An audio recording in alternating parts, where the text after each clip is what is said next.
So how does one turn a 3-sentence poem into a full 6-minute cartoon? Creative writing, inventive directing, and a scene that has been haunting my nightmares for the last 3 decades. In 1936, the Fleischers released Greedy Humpty Dumpty, a cartoon about the famous children's poem.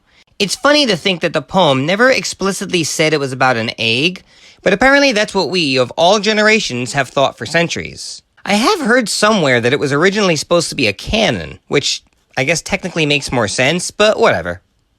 So the idea of an egg as a character falling to his breaking point is basic and a bit morbid, but this cartoon goes so many steps further to extend its runtime.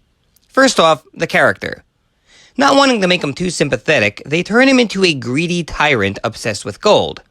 He wrongly assumes that the sun is a giant golden nugget, so he builds the wall in order to climb it to get to it. Okay, I'm not gonna lie, I love this cartoon, despite the nightmares it's given me. It's an extremely creative writing process to be able to take a simple concept like this and give it depth. I mean, this is a barely paragraph-long story about an egg cracking, and they managed to add tyranny, greed, obsession, punishment, and tragic downfall. Literally. Speaking of, let's talk about the ending. I'd say spoiler alert, but we all know what happens, so yeah, he falls and breaks. The setup of building the wall taller and taller to something I know wasn't what he thought it was bad enough. But wow, they really prolong this falling scene, and the ending is very explicit.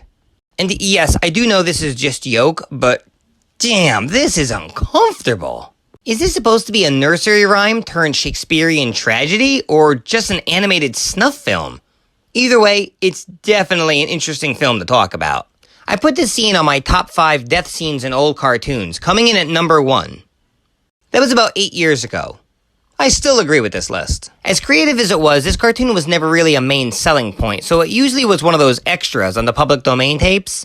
Mine was on the same copy of Pantry Panic. They just needed to add Balloon Land, and this tape could have been the cartoon Faces of Death. Despite all that, I'm still giving this tape 4 ducks. It may have haunted me, but it also inspired me. And quite frankly, that earns it. Check it out. As I said before, it's definitely an interesting film to talk about.